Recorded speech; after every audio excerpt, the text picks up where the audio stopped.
Hello and welcome to our extended disc webinar. Today is a 15-minute webinar that's part of our spring series. As with all our webinars, we are recording it, so if you miss any of it, you want to share it with someone, you can find it on our YouTube channel or on our extendeddisc.org website. We unfortunately can't take any live questions, so put your questions in the question box and we'll follow up with you after the session. So today's topic is, I wanted to give you guys some tips and suggestions for handling client pushback on DISC results. It's questions that we as trainers often get asked. So if we do enough of our sessions, if we do enough coaching, we typically will encounter some type of pushback. We expect it. So I asked my colleague, Wilma, who happens to be one of our most senior trainers here at Extended Disc. Not only that, but she happens to be executive coach. So I thought, wow, she'd be great for this. So welcome, Wilma. Thank you very much, Christina. So I wanted her to kind of come and give us some pointers and also to convince you that pushback itself can be a very positive aspect of a coaching session because it can help in the person's self-awareness and in their development. So let's get started. I can't agree more with that statement. I will tell you, when pushback starts in a session, I feel happy, good. This is exciting. We're getting somewhere. Mm-hmm. That's a sign. So I guess the first thing that I would say about successful briefings or debriefings or workshops when you're actually using the assessment is set the stage for success.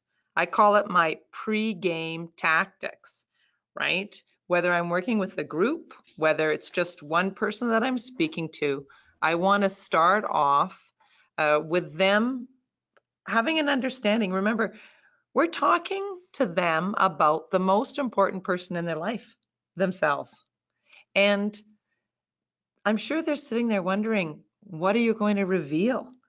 And right off the bat, I always remind them, this is based on the DISC model, D-I-S-C. It is not a test. There is no judgment. The contents of the report really is neutral in terms of the values. We add meaning to the language that is on those pages. It's a self-evaluation. And this is the point I actually like the most because remember, they answered the questions about themselves. You did not answer the questions. I often think when I'm getting a lot of pushback, well, I don't say it out loud. I keep it in my back pocket. When someone says, this is not me, I think, well, why did you answer the questions like you did? Anyway, remember, this report measures who you are and who you are not. And I guess the thing I always like to say is that it doesn't measure your intelligence. I mean, these people are smart. They've already showed up at your class, so we already know they're intelligent. It doesn't say anything about their professional skills. It doesn't say anything about their ability, their experiences, their attitudes, what they value. I cannot read someone's report and say, this person is successful. As a matter of fact, the only thing I can do is predict how they most comfortably will operate. Yeah, and we talk about behaviors. And I say this report focuses on your behaviors because behaviors are that aspect about yourself that you can make adjustments to be more successful. Absolutely. And the other thing is, all of the trainers here at Extended Disc, we always make sure that everybody gets that this is not just a pretty picture report. There are assessments out there that read, wow, you are super duper. And you're so nice. Yeah, you're awesome. And what are you going to do with that?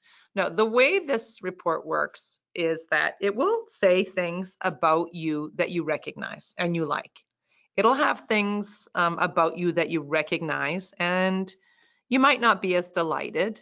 And then there's another section of the report that you might not recognize your blind spots, those areas you don't know, but in terms of observable behavior, everybody else can see.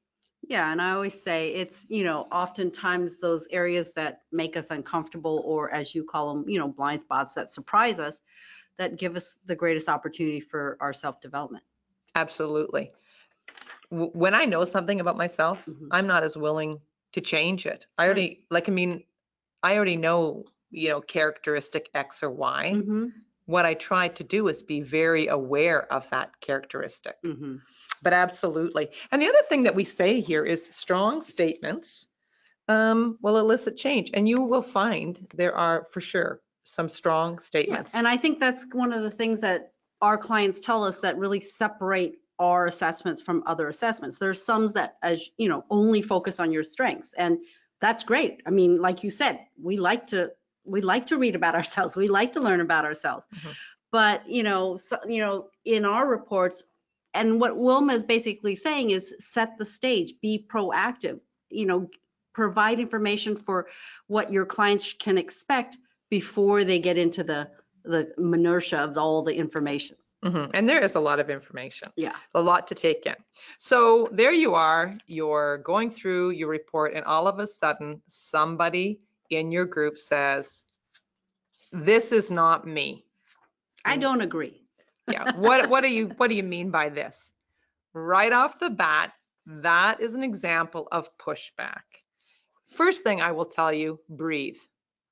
The most important thing is breathe. Don't go into panic mode. Yes, no amygdala hijack. We do not want you to hit that fight or flight response. We want oxygen to the brain. So I suggest make sure that you remove the emotion. Remember, you didn't answer those questions. They answered the questions. It doesn't say anything about you that they're pushing back on the data in front of them.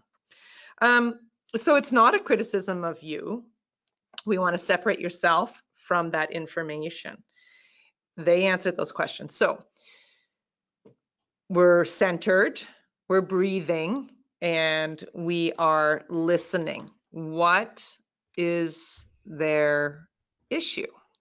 Well, first thing that we consider when somebody disagrees with a statement in the report is maybe consider that statement in various contexts. Like, maybe when they first started off in their career, could have this been a way they showed up? Perhaps they have worked on that and they're not used to seeing that behavior. I always say, like, maybe, like Wilma said, think about yourself early on in your career. Think about yourself in different situations. Like, how do you tend to be at home, where you're your most comfortable self, where you tend not to adjust? Well, it could have been true once upon a time. You've worked on it. So, okay, hold that space for them. But the real litmus test when someone has pushback, I always say, I'm not so sure whether that's correct about you or not. But do you know somebody? Is there somebody in your life that you trust and that would give you some feedback? And at this point, I usually give them lots of examples of different people, that maybe a sibling, maybe a good friend, maybe a coworker that they trust, maybe a spouse. Although some spouses, if I said to my husband, does this outfit look good? He was a smart guy. He will say yes. If I said it to my daughters, they would probably be a lot more honest on that subject. So think about who would give them honest feedback. We cannot ask a direct report. Yeah, and oftentimes we have to remind ourselves as coaches, as well as the participants, that this report is based on the natural style that you've self-identified with. And it in the reading of the report, it's describing someone with your style. It may not be how you describe yourself. So when Wilma talks about give it to someone you trust, that's a great reason why. So remember, often we have to consider people sometimes need a little bit more time to reflect on the information. So you may not actually solve that challenge right in your session. They may need to go away, think about it, talk to people, and come back. Yeah, I mean, there's been times where we talked about, in our first interaction, and then they came back the second interaction and said, now that I've had time to think about it, it does make sense to me. So that's absolutely true. I can tell you from experience. Right. So, if they do come back and they've said, I have checked this and this particular part isn't me, thank them. Thank them for checking it out. Mm-hmm. And just say, thank you. I really appreciate you doing your due diligence. Remember what the big picture is. And when we focus on the big picture, it goes like this. When your style doesn't work, try something else. So that ultimately is what you're aiming for, right? Little changes in behavior can have a big impact on the behavior. So that's the focus on the big picture is a nice thing to do. Okay, we always say practice what you coach. So couple things to remember. People are different, how they take in their feedback, how they process their feedback. Remember, we see the world through our own lens, D, I, S, or C lens. So people are different. Remember your own style, right? This is a moment for your self-awareness to also be awake. Like, how do you show up? Identify who you're working with and keep their style in mind while you're going through this whole process. And of course, this is a give and take, right? Debriefing and assessment is a two-way street. So we're adjusting and your audience is adjusting, and just keep that fluidity going in your session. Yeah, and sometimes, as Wilma said, some people just need to be heard. So I wanted to mention those 5 tips that Wilma just gave you on the previous slide here, which I just moving back to. We actually created an infographic that you can download right from this webinar under the handouts. So it's something that you can share with your participants. You can keep it for yourself, but those are the 5 tips that we just went over today. Christina built that, and she does such a nice job on these infographics. Thank you, Christina. And I think that, remember, even though you say it in your session, having a tool like this little infographic will remind them as they're going through their assessment. So it's a nice little Thank you. tool. So Wilma, again, 15 minutes flies by. So if you just kind of could summarize just what is the takeaways you want people to have from the session on managing client pushback? I would say when you are debriefing and you're getting pushback, breathe. Remember, it says nothing about you. Keep the emotion out of it. Listen to your person, client, employee. Listen like you really mean it, because they need to feel heard. They need to feel like you understand what their challenge is, why they don't believe that's them, and encourage them to ask somebody that knows them and get the feedback on that. And just remind yourself that it says nothing about you. So just hold the space for your client to move through the document. That might take a little bit more time than you think. And one thing I think we didn't mention, but again, from my own experience, most people, when they push back, it's not about the whole report.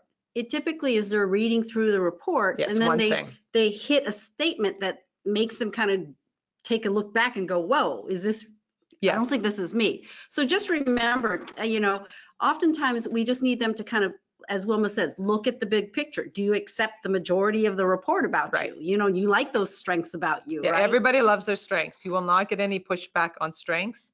That's the rock star section of the report. Exactly. So thank you, Wilma, for joining us today. Thank you, Christina. just gave a very quick overview. However, Wilma and I have talked about this topic before, and we have posted these recorded webinars. One is on DISC coaching sessions, client pushback, so just more in detail. And then the other one is handling difficult coaching sessions. So those are two webinars I can't speak today. You can find on our YouTube channel or on our extendeddisc.org website. We have another webinar coming up called Explaining the DISC Profiles, how they describe the relationship among the DISC styles. So again, more insight into how to interpret the DISC profiles, and that's coming up next week. So thank you, Wilma. Thank you. And I would like to say one more thing to the listening audience. You've got this. Good luck and enjoy the pushback, because that's where the fun is. All right. Thanks, everyone. Thank you.